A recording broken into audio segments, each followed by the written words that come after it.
Olá, esse é o Falatório FB do Fonseca Brasil Advogados, um podcast sobre direito, advocacia e anexos. Siga nosso perfil em sua plataforma preferida e acompanhe todos os episódios. Olá, aqui quem fala é Jean Cimei, sócio do Fonseca Brasil Advogados, e a gente está aqui para tratar de alguns assuntos. O tema que a gente vai começar a tratar hoje é as agruras, o dia a dia do início da advocacia. Está aqui comigo Eduardo Brasil. Oi, Jean, tudo bom, meu irmão? Como é que tá? Fala, Delvan, tudo bem? Oi, Edu. E aí? Qual é o tema, Jean? O tema de hoje. O tema é... Acabei a faculdade, tenho uma série de ideias na cabeça, tenho uma série de sonhos, estudei bem os 5 anos da faculdade, não fiquei os 5 anos colando do meu amigo, agora estou pronto para advogar. Vou começar um escritório. O que acontece? E aí o ponto é não teorizar, é talvez tratar aqui as experiências que nós tivemos. No começo trabalhando no pré-escritório de outras pessoas, depois abrindo o próprio escritório. Entendi. O Adelvan começou trabalhando no escritório do Edu, hoje o Adelvan é sócio, também sou sócio do Eduardo. Veio depois, mas assim, e aí como sócio mais velho, como iniciador do escritório, entendi. Eu queria ouvir o Eduardo. Eduardo, começou o escritório, e aí, como é que é para arranjar cliente? Como é que é para pagar o dia a dia? Como é que é para pagar a conta de luz, de telefone? É um problema. A grande dificuldade é pagar a conta, como tu falou, né? Pagar a conta é o mais difícil e, na verdade, montar toda a estrutura. O começo da advocacia é muito dolorosa. A gente vai pela dor, né? Tá aqui o Adel tá aqui com a gente. É bem difícil porque tu não tem cliente, tu tem que ter uma estrutura mínima, às vezes você entra em algum escritório, o advogado não está pronto, não está nem perto de estar pronto, a faculdade não deixa ele pronto, ela não prepara, o que eu acho o grande problema é que as faculdades não preparam, não dão nem o caminho para o profissional ser um advogado. Ela ensina o direito, uma boa teoria, mas não prepara o advogado sobre o mercado, sobre o cliente, como gerir um escritório, sobre o negócio de advocacia. Eu acho que esse é o grande problema que os advogados enfrentam. Se faz 5 anos de faculdade, estudou, passou na ordem, fez os estágios em órgão público, em escritórios, mas não estão nem perto de ter ideia de como gera um escritório de advocacia, né, Delvan? Com toda certeza. Bom, Jean, Eduardo. É o problema que a gente chama do primeiro ano, só que não o primeiro ano da faculdade, o primeiro ano fora, né? O primeiro ano out. É onde todo mundo vai testar o que realmente aprendeu, o que não aprendeu na faculdade. E aí, como o Eduardo colocou muito bem, esse primeiro ano fora, ele é um primeiro ano difícil, não só porque todo mundo percebe que não tem algumas habilidades que são mínimas, que são necessárias para abrir um escritório ou para fazer qualquer tipo de serviço jurídico prático, né? O escritório ele é uma dificuldade a mais porque é uma empresa. Você já começa o mês, já começa o dia com um problema na frente, que é o pagamento das contas. Mas para além disso, tem um problema também que eu acho que todo mundo aqui, nós todos vivenciamos muito, que é o problema de como lidar com as expectativas, né?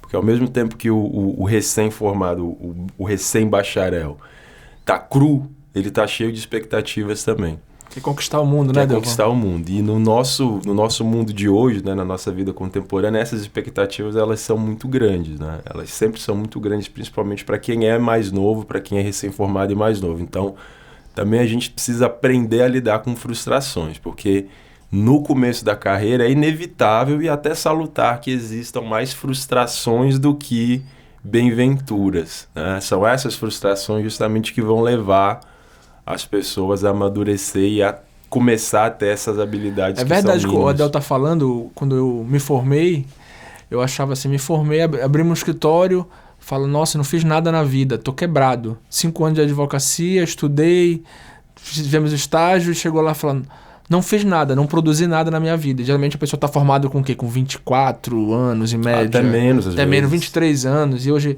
a ansiedade toma conta das pessoas, esse mundo muito elétrico que nós vivemos. Então, acaba que as frustrações vêm. De como desenvolver o trabalho, os medos, a ansiedade é muito difícil. E é só o dia a dia, é o planejamento, é tentar ter um autocontrole, fazer as escolhas certas, que é o mais difícil no começo da carreira. Tomar a decisão de dizer o sim. Todo mundo diz sim, vamos fazer. Mas falar, nossa, esse serviço eu não vou pegar porque não encaixa no meu foco. Dizer o não. Isso aqui não me interessa neste momento porque está fora do meu foco, eu vou perder outras oportunidades. A economia chama de custo de oportunidade. Então, essas escolhas a gente não está pronto para fazer. Então, as tomadas de decisões é um desafio diário. Você não vai acertar sempre, né? Eu sempre digo também, por outro lado, é melhor fazer do que não fazer. Isso, mas exatamente. Tomar as escolhas mais certas ou assertivas, que é o grande desafio, com 22 anos, 23 anos, a pessoa não está pronta para isso. Ainda mais se você pegou uma banca que não vem pronta. Que não é uma banca que vem, como foi o nosso caso aqui de nós todos aqui, que não veio de pai para filho, então tu não tem uma carteira pronta. Eu tô falando para quem começou do zero, né? A gente, geralmente, quando está na faculdade, a gente percebe, começa a ganhar alguns skills sociais, algumas regras. O que é skill, Jean? Ou habilidades. Mas, por exemplo, na faculdade, pensa, talvez no colégio, talvez pudessem ter me ensinado a preencher um cheque, a cruzar um cheque. Isso não ensina. Os juros, minimamente, juros compostos, que a escola poderia, que a vida com responsabilidade te exige. O ponto é o seguinte, formado, primeiro ou segundo ano, você falou muito de a faculdade, acho que deixa de ensinar algumas coisas. O que vocês identificaram depois de 1 ou 2 anos de formado, já mais tarimbado pela vida, já com mais ranhuras, com mais cicatrizes profissionais? O que a faculdade poderia ter te falado que ia acontecer na sua vida e que poderia ter sido ensinado na graduação, algum toque de algum professor? O que vocês aprenderam ou ralaram na vida que não ficou, que poderia ter sido dado um toque ou algum comentário? O que poderia ser acrescentado na cadeira? Antes de mais nada, eu não estou arranhado. Eu acho que o Adelvan pode estar um pouco mais estragado aí, mas eu estou mais inteiro que vocês dois. Abstraindo isso, eu acho que a questão de gestão. Eu acho que a faculdade, pelo menos onde eu cursei, tanto em Belém como em São Paulo, não sei, a experiência do Adel eu sei, mas ele pode falar, a tua, o próprio Gustavo, mas eu acho que a faculdade não ensina o que é um contas a receber, um contas a pagar, o que é fluxo, como tu gerir fluxo de processos, tanto de advocacia ou processo interno do negócio. A faculdade não dá nem noção de Excel, então se o aluno não sabe mexer, tudo bem que hoje, na minha geração, tu tinha que fazer curso de computação para poder Excel, tudo bem. A do Jean mais ainda, o Jean não tinha nem computador, acho que na época era o 486, né? Mas era quase, não, era aquela máquina elétrica já, o Jean, ele pegou o Olivetti, mas fez o curso de digitação. Mas eu acho que essas ferramentas de negócios, de economia, de administração é a primeira grande falta que eu sinto nas faculdades e que é um desafio que a gente aprende às vezes pela dor. E o advogado está tão acostumado com código, com as leis e não está preparado para a gestão do negócio dele. Isso eu acho... Eu acho que esse é um ponto fundamental, né, para a parte de gestão, principalmente se a gente está falando de escritório de advocacia. Agora, tem um outro problema também que me parece, que talvez seja um problema até mais grave, que não toca só na gestão do escritório, mas na atuação do advogado de modo geral, e o dono do escritório tem que ter isso também, que é saber lidar com o cliente, saber lidar com o mercado. Tá? Eu acho que a faculdade não prepara, e tenho dúvidas de se realmente o nosso modelo de faculdade está preparado para isso, né? Está apto para isso, não prepara o bacharel para uma reunião com o cliente. Não prepara o bacharel para identificar os perfis de cliente, a necessidade do cliente e o que ele tem que vender para o cliente de forma hábil. Tá? E eu acho que isso é uma habilidade que não é nos primeiros 2 ou 3 anos que o advogado consegue adquirir de forma satisfatória, ainda mais para se colocar na condição de sócio de um escritório, para se vender nessa condição de sócio de escritório, né? O advogado precisa ter um tino, um tato muito mais refinado do que um outro operador do direito, vamos dizer, nesse sentido, para poder identificar a necessidade do cliente, passar confiança e realmente filtrar, interpretar o que ele pode fazer, o que ele não pode fazer. Sim, concordo totalmente. O ponto é que se você pegar os outros atores desse nosso cenário, como o promotor e o juiz, o promotor, ele muitas das vezes recebe a situação já toda no papel. Mastigada. Exatamente. Então, os pontos principais já estão postos no papel para ele. Quando ele recebe uma inicial, recebe uma contestação, tá tudo muito bem já peneirado.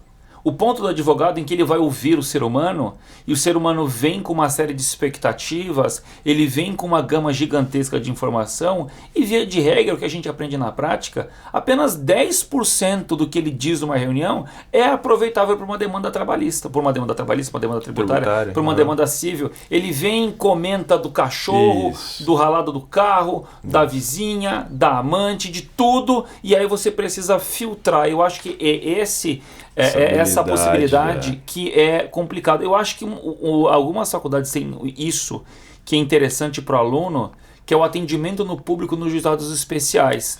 Sim, de fazer a triagem. Nos núcleos de prática, né? Sim, nos núcleos. Porque ali você faz a triagem. Você pega os problemas da vida e aí você vai compartimentalizar em cada área do direito. Isso é uma coisa importante.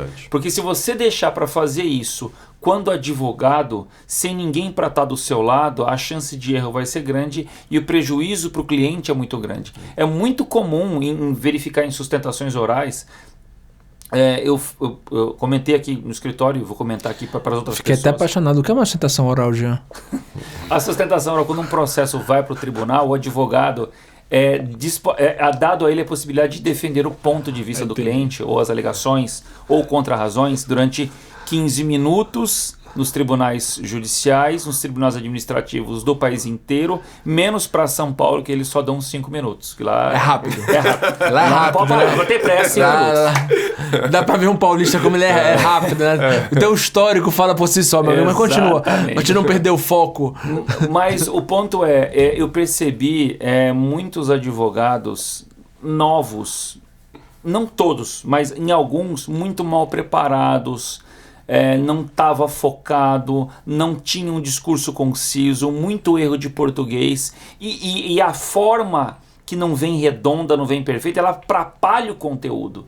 Se você vê uma pessoa defendendo o direito, principalmente um advogado, você já tem errando concordância, se atrapalhando no acontecimento e na data dos fatos, seguramente a mensagem não vai chegar na cabeça. Olha como é complicada a profissão do início de carreira. O advogado ele tem que montar uma estrutura, ter um recurso financeiro, ele tem que conhecer o mínimo de gestão, do que eu toquei, do que o Adel falou, ele tem que ter habilidades, né?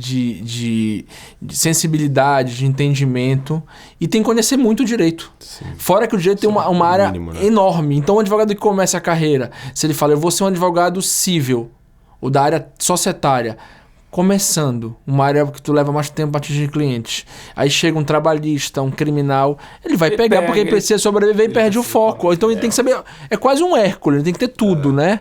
Então assim, é muito difícil o início de carreira. Então assim, eu nunca aconselho um advogado falar assim, vai começar a estudar advocacia sozinho. Pronto, não, esse é o primeiro ponto que eu queria levantar aqui para vocês, né? E aí é pra gente até compartilhar um pouco da nossa experiência. Primeiro ano, né? Primeiro ano fora, primeiro ano out, primeiro e segundo ano. O que é mais interessante segundo a experiência que vocês já puderam construir até aqui? O que seria mais interessante? É o advogado, meu irmão, saiu, entrou, abriu o escritório, vamos meter a cara, eu sozinho ou eu mais alguns sócios, eu e alguns sócios, né? Vamos meter a cara sabendo que a gente tem 23, 24 anos, vamos ver no que dá e vamos pegar a experiência assim, ou vamos começar a trabalhar num escritório maior, no que já tem uma estrutura, para aprender e aí ver quais são os gargalos, né, para poder superar isso. E até a escolha do escritório que você quer trabalhar. Primeiro, recém-formado tem que começar a pagar conta, né? Deixar que os pais deixem de bancar. Exatamente. Aí, ao mesmo tempo, ele tem que escolher o escritório querer contratá-lo e ele tem que entender se aquele escritório tem um perfil que ele deseja, até para ele aprender conhecimento lá. Não é só o dinheiro nessa primeira fase, é muito complicado isso. Então que ele precisa se remunerar, precisa viver, pagar o chopp dele, sair com a namorada, ir pro Tinder, que o Adelvan ainda frequenta. Então, e ao mesmo tempo precisa ter certeza que além do escritório escolhê-lo, ele tem que ter certeza que onde a estrutura que ele está entrando é apta para ele se desenvolver. Para até no futuro ele montar um escritório próprio, senão não vai adiantar. Sim, exato. Exato. Então o desafio é muito grande. As experiências que eu visualizei, e eu não sei vocês, mas pelo menos das pessoas que se formaram comigo, menos da metade, hoje, depois de 16 anos, está na profissão. Muito menos da metade. Muitas pessoas acabam desistindo. Na profissão que você fala, na advocacia. Okay. Ou do jurídico, pois propriamente dito. Porque são coisas diferentes. Né? Sim. Eu diria que da advocacia, no meu caso, muito menos da metade. Talvez 10%. É uma profissão assim, desgastante, demanda tempo, demanda você se especializar. Eu lembro de um exemplo muito grande que eu tive de um procurador com quem eu trabalhei e que me tornou advogado. Eu sou advogado graças a esse procurador do município de São Bernardo do Campo. E ele falava o seguinte: a advocacia o advogado tem na frente de si um monte de pedra britada com alguns diamantes. Aliás, com muitos diamantes. Só que um monte é gigantesco. Você pode dar 2 pasadas e tirar alguns. Você pode cavar a vida inteira e achar 2 ou 3 apenas. É um misto de oportunidade e de estar preparado para a oportunidade. E é isso que eu vejo, a partir dessa ideia que eu venho trilhando. E assim, tem me dado bons frutos. A imagem, pelo menos que eu tinha num dado momento, era uma... E vou lhes dizer uma coisa, não só porque eu estou na presença de vocês, mas eu tenho bastante sorte da vida que eu tenho, dos sócios que eu tenho, porque a vida tem me dado muito mais do que eu esperava, ou talvez do que eu merecia. Mas eu vim perseverando durante esses anos todos. Sempre me colocando à disposição, sempre proativo, sempre me especializando. E isso que o advogado precisa saber. Hoje em dia, com a internet, o advogado geralzão, o advogado clínico geral, esse está fadado a morrer. Tá. Esse está fadado a desaparecer. O computador vai substituí-lo. O Watson da IBM, que cataloga as decisões e estabelece parâmetros de piso e teto de acordos em primeira instância, em judiciário especial, essa pessoa vai ser fagocitada pelo mercado e vai desaparecer. A pessoa precisa se especializar e precisa se mostrar necessário. Exato. Eu lembro uma vez, quando lançou o filme Carandiru, o Drauzio Varela foi entrevistado Eu não assisti esse filme, não é da minha época. Esse anos 70, eu li o 80? livro na época. Final dos lá 80, pra trás, final dos 80? Final dos 60. Tá. E ele foi entrevistado, o Drauzio Varela, o autor do livro, que virou filme, foi entrevistado pelo Roberto Dávila. E o Roberto fez uma pergunta bastante interessante. O Roberto Dávila é um excelente jornalista. E ele disse o seguinte: Drauzio, se você caísse na penitenciária agora, como você se portaria? E aí ele foi muito emblemático e curto para dizer, olha, eu me mostraria útil. Porque aquele que é útil é protegido pelo grupo. Eu não tinha entrado na faculdade. Se tivesse entrado, estava apenas no 2º ano. E isso me marcou. Você, para ter alguma relevância para o grupo em que você está inserido, você tem que ser útil. Se você é um advogado, você precisa ser um advogado útil.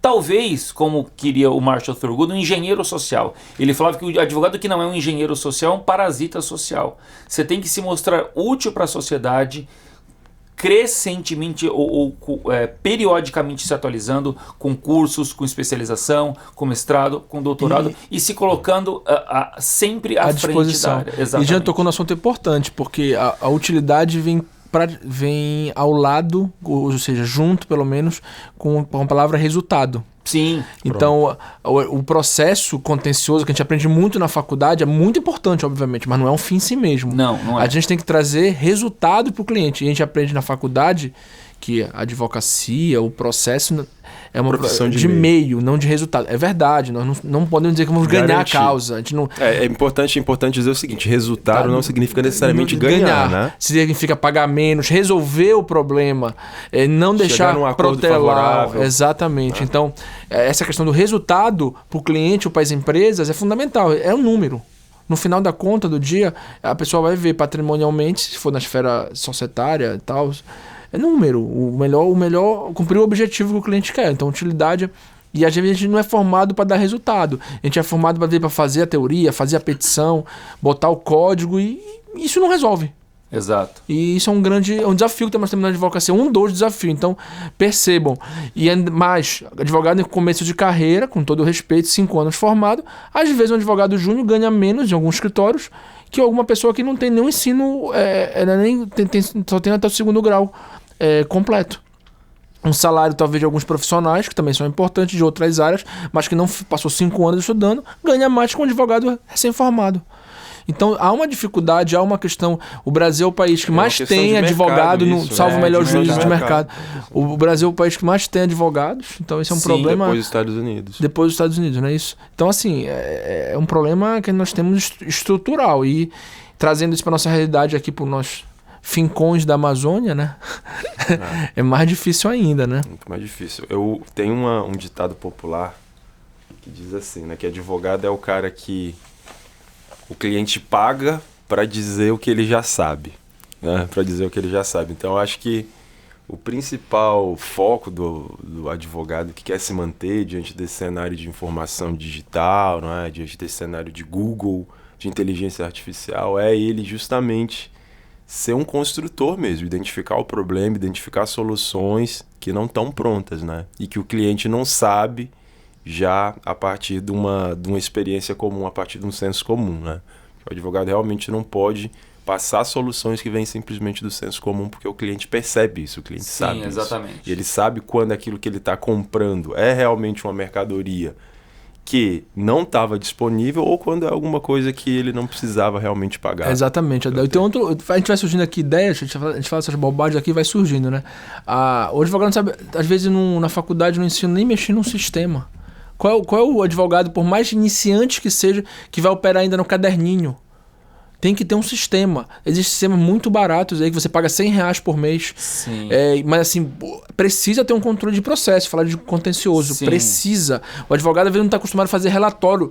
Você incutir na cabeça de um advogado júnior a importância de um relatório para o cliente, era para ser isso básico.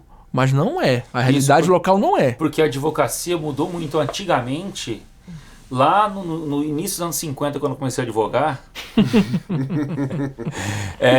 o cliente não tinha essa proximidade e facilidade com consulta processual. Hoje em dia, você distribui o processo, o cliente já, olha, doutor, já apresentaram a contestação, Exato. Acabei de ver hoje, ele vê também.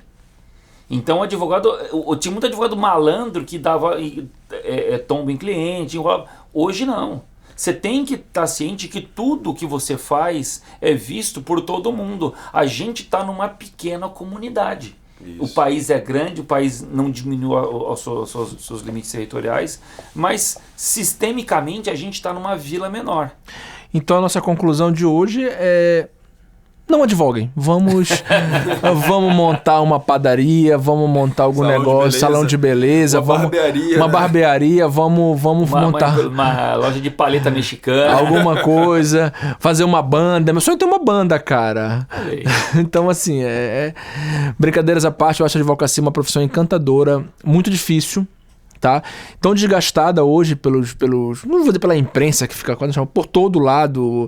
Você, por alguns setores, ser advogado é sinônimo de legalidade, sinônimo de ser a profissão de ser mais um. Advogado tem a sua importância, mas também, ao mesmo tempo, o mundo não gira em torno dele. E tem que entender isso. Entender a importância dele na sociedade, da advocacia e do advogado, e também entender que o mundo não gira ao seu redor, que a gente vive em comunidade, todos têm que ter seu papel muitíssimo relevante, cada um no seu cada qual. É o que eu acho. E o que eu aconselho aos jovens que estão se formando ou que ainda estão na faculdade: procurem aprender com ter experiência de outras áreas, não só das estritamente jurídicas, áreas de um pouco de economia. O advogado, o brasileiro, não só advogado, não está acostumado com matemática financeira. Nós não temos uma educação financeira. Então, como eu vou falar de societário ou tributação para o meu cliente se ele não sabe se ele aplica numa poupança, se guarda dinheiro debaixo do travesseiro, se ele aplica no Tesouro Direto, se ele vai aplicar no fundo de investimento? Então, ele nem sabe que às vezes é um fundo de investimento, né? Então, assim, essa educação financeira geral, pelo nível que o Brasil tem de escolaridade como um todo, a sociedade brasileira, o estudante de direito tem que pelo menos tomar para si essa responsabilidade dele e aprender. Ter o mínimo, noções, não é para entrar em outras áreas, ter um pouco de noção de negócio, administração, um pouco de controle financeiro, de gestão financeira. Eu acho importante isso. É um complemento fundamental para a profissão. Não tenho dúvida. Então, 2 pontos. Primeiro, então, segundo a sua ponderação, você parafraseia o ET Bilu e recomenda que eles busquem conhecimento. Busca conhecimento. Diria Paulo de Barros Carvalho, o conhecimento é redutor de complexidades. Exatamente. E uma pergunta, em algum momento já pensaram em desistir? Da advocacia, confesso que não. Nunca passou pela minha cabeça, porque é meu sonho. Assim, meu sonho é minha vida. Eu vivo isso 24 horas. Tá bom, tomo remédio pra ansiedade, pra não dormir. Rivotril. Tem 2 stents? Tenho um stent. Tô caminhando pro segundo. Não tô gordo, galera. Tô magrinho. Isso é genética, não estou gordo. Mas... É difícil. Muitas pessoas provavelmente pensam em desistir. Isso é natural ser humano. O que eu sempre digo, planeje efetivamente e faça. Mais do que planejar, faça todo dia, toda hora. Siga, que como diria nosso famoso, melhor escritor brasileiro, segundo Jean Cimei, Paulo Coelho, acontecerá um momento mágico. Nesse dia que acontecer o momento mágico, você vai conseguir vencer na advocacia. Grosseiro. Não. Sobre a questão das expectativas ou da esperança, eu lembro, no começo do mestrado, eu li um livro do Lançamento Tributário do Érico Marcos Diniz de Santi. Hoje, talvez um dos pais do projeto da reforma tributária, o do Baleia Rossi, agora de 2019. Vencedor do Prêmio Jabuti de melhor livro do ano, já teve. Exatamente. E aí ele cita um trecho de Goethe. E aí ele fala o seguinte... Quem é Goethe? David Guetta? O autor alemão. E aí ele fala que quando você age com coragem, a fortuna, que é como os alemães se referem ao destino, se move também. Então circunstâncias que você não imaginava, não calculava, variáveis que você não previa, se movem em prol do seu agir com coragem. Então são, acho que talvez as 2 ferramentas, ou pelo menos que eu recomendo para o recém-formado, para quem está acabando a faculdade, haja com coragem. Sim. Se talvez me fosse possível fazer uma recomendação literária nesse momento, e um livro que eu gostei muito de ler depois de formado, mas talvez teria sido mais importante ler antes de formado, e que eu tenho indicado para os meus alunos na FMU, é o Advogado, do Henri Robert. Ele está, se não me engano, pela Martins Fontes. É um livro curto de 110 ou 120 páginas e dá a perspectiva de como era a advocacia na França no final do século século XIX. Guardadas as devidas proporções e a distância de mais de um iPad de tecnologia de diferença, mas é mais ou menos a mesma coisa, e eu recomendo muito para tentar aplacar alguma dessas angústias que quem está acabando de se formar ou se formou há pouco tempo tem. Agir com coragem, agir com paciência, agir com perseverança e resiliência. Eu acho que essa é uma receita que pode dar certo, porque realmente em N aspectos da advocacia, né, e da nossa vida, na verdade, tudo que a gente está começando a fazer, todo projeto que a gente está começando a fazer é desafiador, seja profissional, seja pessoal, e a advocacia é isso, não é simplesmente você sentar, estudar, passar um concurso, depois ficar preso dentro de um gabinete. Você precisa colocar a cara no sol, né?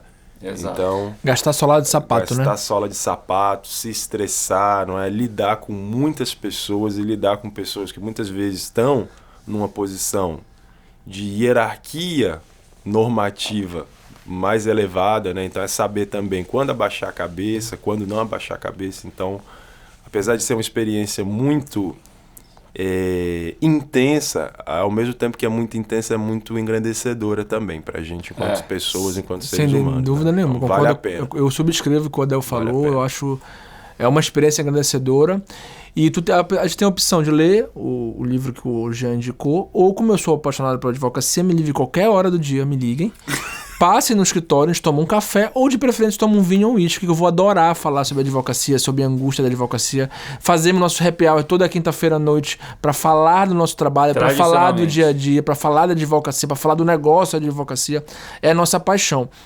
E o que eu mais digo, o que eu mais recomendo, o que eu recomendaria para quem está começando a advocacia: não faça só pelo dinheiro, faça aquilo. É aquilo que eu quero pra minha vida. Talvez você não saiba ainda aos 22 anos. Talvez nem aos 50 a gente sabe o que é fazer da vida. Mas se você quer iniciar uma carreira e acha que é aquilo, tome aquilo como um projeto de vida. Só assim funciona. Eu acho em qualquer aspecto da vida, não só na advocacia. Se for seu projeto de vida aquilo, num dado momento vai dar certo. Se for só pra ter uma representatividade, pelo simples sustento, ok, mas você não vai conseguir se destacar da forma que a gente entende que seja a motivação, aquela chama. Então, acho que essa é a grande questão. E se fosse por prestígio, hoje já não tem mais sentido. Ou se você for fazer alguma coisa por prestígio, vire youtuber, que é melhor. E se você for pedir alguma coisa para divindade, peça paciência, porque se você pedir força, você vai matar todo mundo fora. É isso.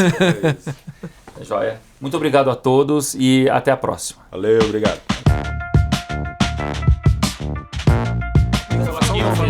Falatório.